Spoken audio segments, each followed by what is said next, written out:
Hello दोस्तों, स्वागत है आपका अपने YouTube channel champion classes bye दीपक सर में।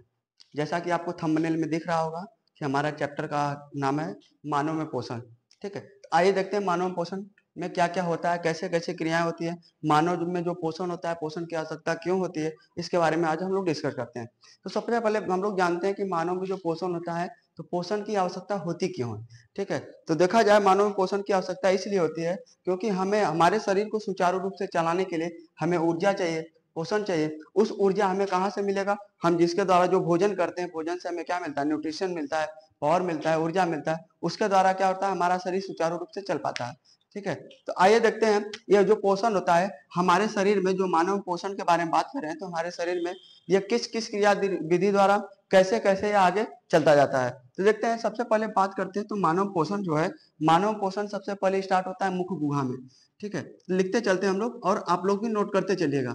मुख गुहा, मुख गुहा में देखा जाए तो मुख गुहा में हमारा एक जीभ पाया जाता है, एक दांत पाया जाता है। इन दोनों के द्वारा हमारा क्या होता है? भोजन में यांत्रिक पाचन होता है। तो क्वेश्चन आपसे बना हुआ है एग्जाम में कि बताइए कि जो यांत्रिक पाचन होता है हमारे शरीर में कहाँ पर होता है?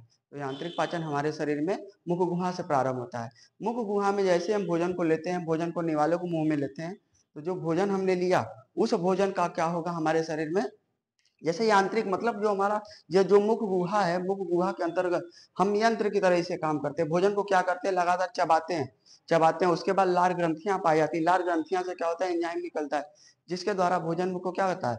एंजाइम के द्वारा लुगदी बनाना, जीभ जो होता है उस एंजाइम के द्वारा भोजन को चिपचिपा तथा लुगदी बनाने में सहायता प्रदान करता है। तो हमारा भोजन क्या हुआ? मुख गुहा में आया, मुख गुहा में यांत्रिक पाचन हुआ। और एक क्वेश्चन और भी बना हुआ आपके एग्जाम में कि जो मुख गुहा में यांत्रिक पाचन होता है, इसके साथ साथ किसका पाचन होता है? तो मुख गुहा में कार्बोहाइड्रेट यानी ग्लूकोज का भी पाचन होता है। फिर उसके बाद भोजन देखा जाए तो भोजन मुख गुहा के बाद कहाँ पर आता है? मुख गुहा के बाद आता है भोजन ग्रसनी बोलते हैं। भोजन कहाँ पर आएगा? ग्रसनी में आएगा। ग्रसनी में बोला जाए तो ग्रसनी एक ऐसा ऐसा बोला जा सकता है कि जो ग्रसनी होता है, ग्रसनी के पास दो नलिकाएं निकली होती है। एक होता है श्वास नली, एक होता है ग्रास नली। ठीक है, तो जो श्वास नली होता है, श्वास नली में हम लोग सांस लेते हैं, तो सांस का आदान प्रदान होता है, वायु का आदान प्रदान होता है। और जो भोजन यानी ग्रास नली की बात करते हैं, तो ग्रास नली में क्या होता है? जो हम भोजन करते हैं वो भोजन क्या होता है? भोजन ग्रास नली में प्रवेश करता है। ठीक है, अब इसी जगह एक वाल्व पाया जाता है जिसका नाम एपिग्लोटिक्स वाल्व। यही क्या करता है? डिसाइड करता है कि भोजन को ग्रास नली में जाना है कि श्वास नली में जाना है, सांस को श्वास नली में जाना है कि ग्रास नली में जाना है। ये एपिग्लोटिक्स वाल्व जो होता है, ये क्या करता है? डिसाइड करता है कि भोजन को ग्रास नली में भेजेंगे और सांस को श्वास नली में भेजेंगे। ठीक है, फिर आगे देखा जाए तो हमारा जो ग्रसनी के बाद भोजन हमारा कहाँ आता है? ग्रास नली में। भोजन हमारा कहाँ पर आएगा? ग्रास नली में प्रवेश करेगा। ठीक है, तो भोजन हमारा आ गया ग्रास नली में। ठीक, अब ग्रास नली में क्या होता है? ग्रास नली में किसी भी प्रकार का कोई भी पाचन नहीं होता है। एग्जाम में आपके यह भी पूछा गया है कि ग्रास नली में किसी भी प्रकार का कोई पाचन होता है, तो हम लोग आंसर देंगे कि ग्रास नली में किसी भी प्रकार का कोई भी पाचन नहीं होता है। ग्रास नली में भोजन किस क्रिया द्वारा नीचे आता है? यानी नीचे का मतलब अमाशय में आता है। तो जो भोजन होता है ग्रास नली में क्रमानुकुंचन विधि द्वारा भोजन क्या होता है? अमाशय के पास प्रवेश करता है। फिर बात करते हैं भोजन सबसे पहले मुख गुहा में था, मुख गुहा से ग्रसनी, ग्रसनी से ग्रास नली में आया। फिर ग्रास नली के बाद हमारा भोजन कहाँ पर आएगा? ग्रास नली के बाद भोजन हमारा आएगा आमाशय में। भोजन हमारा कहाँ गया? अमाशय में आ गया। अमाशय में क्या होता है? अमाशय में हमारा जठर ग्रंथियां पाई जाती हैं। ये जठर ग्रंथियों से क्या होता है? जठर रस स्रावित होता है। जठर रस में देखा जाए तो खास तौर से हाइड्रोक्लोरिक एसिड होता है, जो भोजन को क्या करता है? अम्लीय बनाने में क्या करता है? मदद करता है। जैसे हम किसी भी प्रकार का कोई भी भोजन लेते हैं, भोजन लेने के बाद उसे अम्लीय बनाने में कौन मदद करता है? हमारा अमाशय में जठर रस होता है। इस जठर रस के द्वारा जब भोजन अम्लीय होता है, तो भोजन जैसे ही अम्लीय होगा, अम्लीय होने के बाद किसका पाचन होगा? कार्बोहाइड्रेट का, सॉरी, प्रोटीन का पाचन होगा। ठीक है, जो अमाशय में होता है, तो एग्जाम में आपसे यह भी पूछा जाता है सवाल में कि बताइए हमारे शरीर में प्रोटीन का पाचन कहाँ होता है? तो हमारे शरीर में प्रोटीन का पाचन जो होता है वो अमाशय में होता है। ठीक है, अमाशय में अब इस तरह थोड़ा सा देखा जाए कि जैसे होता है कि भोजन हमने जैसे रोज पर्याप्त की मात्रा में जैसे हम लोग भोजन लेते हैं, कभी कभी ऐसा होता है कि भोजन हम अत्यधिक मात्रा में ले लेते हैं। पेट बहुत ज़्यादा भर जाता है, उसके बाद भी भोजन लेते जाते हैं।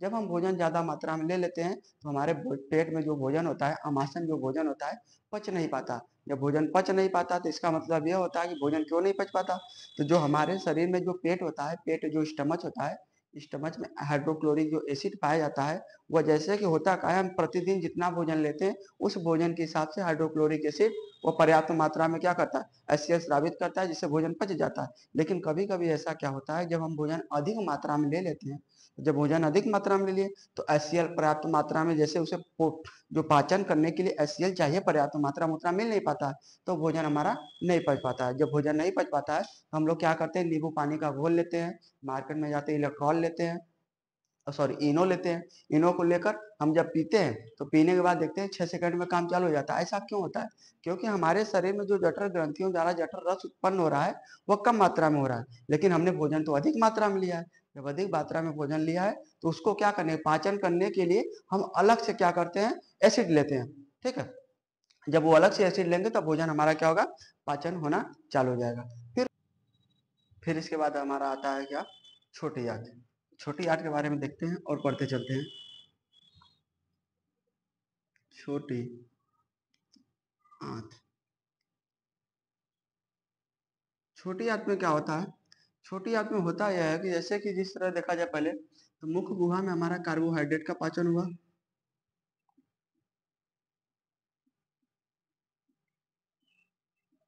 मुख्य गुहा में किसका पाचन हो गया, कार्बोहाइड्रेट का पाचन हो गया।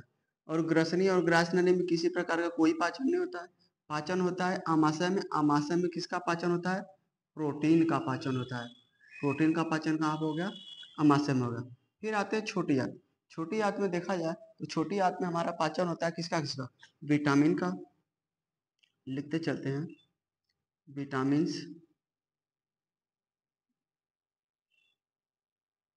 विटामिन हो गया, खनिज लवण हो गया,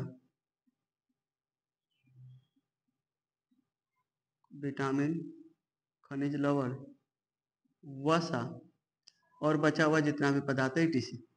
तो छोटी आंत में देखिए विटामिन, खनिज लवण, वसा और साथ ही साथ जो प्रोटीन का पाचन आमाशय में हुआ था, आमाशय में पूर्ण पाचन प्रोटीन का नहीं हुआ था, कुछ मात्रा में बचा हुआ था, तो उसका भी पाचन कहाँ पर हो जाएगा, छोटी आंत में। तो छोटी आंत में देखा जाए तो प्रोटीन का, विटामिन का, खनिज लवण का और वसा का सबका पाचन होगा, इसलिए हम छोटी आंत को बोलते हैं पूर्ण पाचन।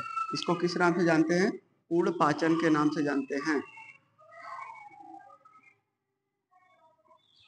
तो बोला जाए पूर्ण पाचन की क्रिया कहाँ होती है, तो पूर्ण पाचन की क्रिया होती है छोटी आंत में। फिर छोटी आंत के हमारा बाद आता है क्या, आता है बड़ी आंत। बड़ी आंत, बड़ी आंत जो होता है, इस बड़ी आंत में क्या होता है, बड़ी आंत में कुछ नहीं होता, बड़ी आंत में केवल होता तो होता है क्या, जल का अवशोषण,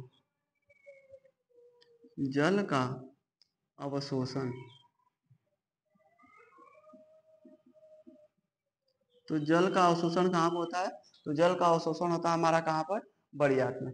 ठीक है, फिर से एक बार पूरा, उसके बाद जो बड़ी आंत में जल का अवशोषण हो गया, जल के अवशोषण के बाद हमारा एक आता है जिसे बोलते हैं बड़ी आंत के बाद हमारा जो भोजन आएगा, भोजन आएगा गुदा द्वार में, गुदा द्वार, इसी को बोलते हैं मलाशय। फिर गुदा द्वार द्वारा हमारा भोजन क्या हो जाएगा, बाहर चला आएगा। तो एक बार फिर से हम क्या करते हैं, इसे रिवीजन करते चलते हैं। तो रिवीजन में क्या हो जाएगा, सबसे पहले मुख गुहा, मुख गुहा में कौन सी क्रिया होती है, यांत्रिक क्रिया होती है। कौन सा पाचन होता है, कार्बोहाइड्रेट का पाचन होता है। फिर बात करते हैं, हमारा आता है ग्रसनी। ग्रसनी में जो ग्रसनी होता है, ग्रसनी में किसी प्रकार कोई पाचन होता है, ग्रसनी केवल यही काम करता है कि भोजन को ग्रास नली में भेजता है, और जो सांस लेते हैं तो सांस लेते समय वायु को श्वास नली में भेजता है। फिर बात करते हैं ग्रास नली। तो ग्रास नली में किसी प्रकार का कोई पाचन नहीं होता, ग्रास नली में केवल क्या होता है, भोजन क्रमानुकुंचन विधि द्वारा अमाशय तक पहुंचता है। फिर अमाशय में आते हैं, तो अमाशय में जो होता है जठर ग्रंथियां पाई जाती है, जठर ग्रंथियों से जठर रस स्रावित होता है, जिसके द्वारा हमारा भोजन क्या होता है, अम्लीय हो जाता है। अम्लीय होने के साथ साथ इसी में क्या हो जाएगा, प्रोटीन का पाचन होता है। फिर हमारा भोजन आएगा छोटी आंत। छोटी आंत में क्या होता है, छोटी आंत में जो हमारा बचा हुआ शेष हमारा विटामिन, खनिज लवण, वसा, मिनरल जितने भी हैं सभी प्रकार का पाचन होगा। लेकिन एक बात और बताना चाहते हैं कि अमाशय और छोटी आंत, जब भोजन अमाशय से छोटी आंत में प्रवेश करती है, उसी के बीच में एक पाया जाता है पित्ताशय और अग्नाशय। यह दोनों क्या करते हैं, एंजाइम स्रावित करते हैं।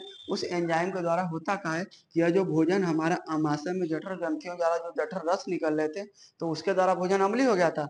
उस अम्लीय भोजन को क्या करते हैं, ये क्षारी बनाने का काम करते हैं। कौन? पित्ताशय और अग्नाशय। अब भोजन क्षारी होगा तो जैसे ही क्षारी होगा तुरंत किसका, वसा का, खनिज लवण का और विटामिन का पाचन होगा। जब तक भोजन क्षारीय नहीं होगा तब तक खनिज लवण, वसा और विटामिन का पाचन नहीं होगा।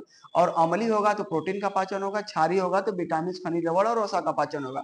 ठीक है, तो देखा जाए तो कार्बोहाइड्रेट का पाचन मुख गुहा में खत्म, प्रोटीन का पाचन आमाशय में खत्म, विटामिन, खनिज लवण और वसा का पाचन छोटी आंत में खत्म। इसीलिए क्या कहते हैं कि छोटी आंत को पूर्ण पाचन के नाम से जाना जाता है, क्योंकि पूर्ण पाचन किसे कहते हैं, जहां पर पूरा पाचन हो। पूरा पाचन कहाँ हो रहा है, छोटी आंत में होता है। तो छोटी आंत के बाद हमारा जो भोजन बचा हुआ है बड़ी आंत में आता है। और बड़ी आंत का काम ये होता है, जैसे हम भोजन करते हैं तो भोजन करते समय जल लेते हैं, जल पीते हैं। ठीक है, तो जब जल पीते हैं तो जल का देख रहे हैं यहाँ से लेकर यहाँ तक कहीं भी अवशोषण या कुछ भी इस्तेमाल नहीं हुआ। अब क्या होगा, भोजन तो हमारा पच गया, पूरा पूरा पोषण हो गया, लेकिन उसके साथ साथ जो जल बचा हुआ है, जल का अवशोषण कहाँ पे होगा, बड़ी आंत में। फिर जब जल का अवशोषण बड़ी आंत में हो जाता है तो फिर भोजन कहाँ आएगा, गुदा द्वार आएगा। ठीक है, बड़ी आंत के बाद भोजन कहाँ आएगा,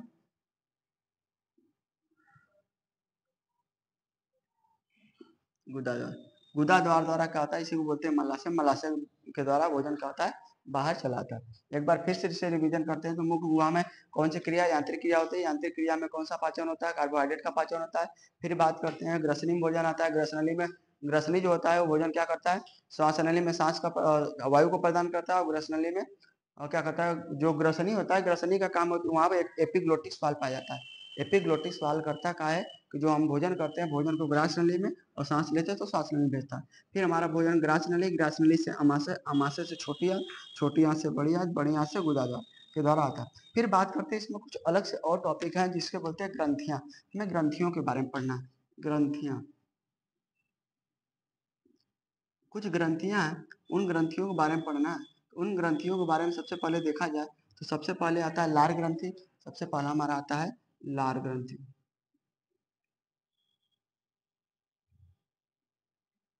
लार ग्रंथि पढ़ेंगे। लार ग्रंथि के बाद हमारा सेकंड नंबर पर आता है, हमारा उसे बोलते हैं यकृत। यकृत पढ़ेंगे।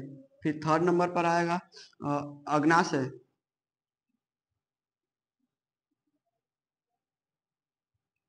फिर आ जाएगा हमारा पित्ताशय।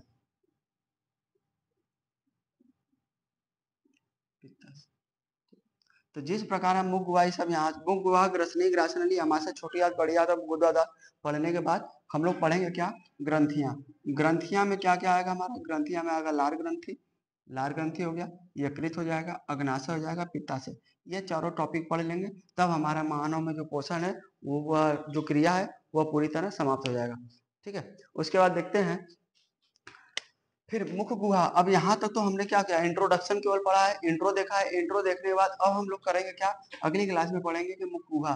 मुख गुहा में क्या क्या होता है, मुख गुहा में दांत होते हैं, जीभ होते हैं, उन सबका काम क्या होता है, कितने दांत पाए जाते हैं। फिर ग्रसनी, जो ग्रसनी होता है, फिर ग्रास नली होता है, फिर अमाशय, अमाशय के भी 4 भाग होते हैं, उनके बारे में पढ़ेंगे। छोटी आंत के बारे में पूरी डिटेल से पढ़ेंगे। फिर बड़ी आंत के बारे में पढ़ेंगे। फिर हमारा क्या, गुदाद्वार के बारे में पढ़ेंगे। गुदाद्वार में वैसे कुछ है नहीं, केवल यह क्या करता है, भोजन जो हमारा बचा हुआ भोजन उसे अपशिष्ट पदार्थों को बाहर निकालने का काम करता है। फिर पढ़ेंगे लार ग्रंथियां, यकृत पढ़ेंगे, अग्नाशय पढ़ेंगे, फिर पित्ताशय। तब जाकर हमारा यह पूरा का पूरा टॉपिक कंप्लीट हो जाएगा। तो वीडियो कैसा लगा, अच्छा लगेगा तो लाइक करिएगा, शेयर करिएगा, कमेंट जरूर करिएगा। फिर मिलते हैं अगले क्लास में जिसमें हम लोग पढ़ेंगे मुख गुहा। मुख गुहा में हम लोग पूरा देखेंगे कि दांत क्या होता है, जीभ क्या होता है, इसके बारे में पूरा पढ़ेंगे। ठीक है, अब फिर मिलते हैं अगले क्लास में। अब तक के लिए धन्यवाद।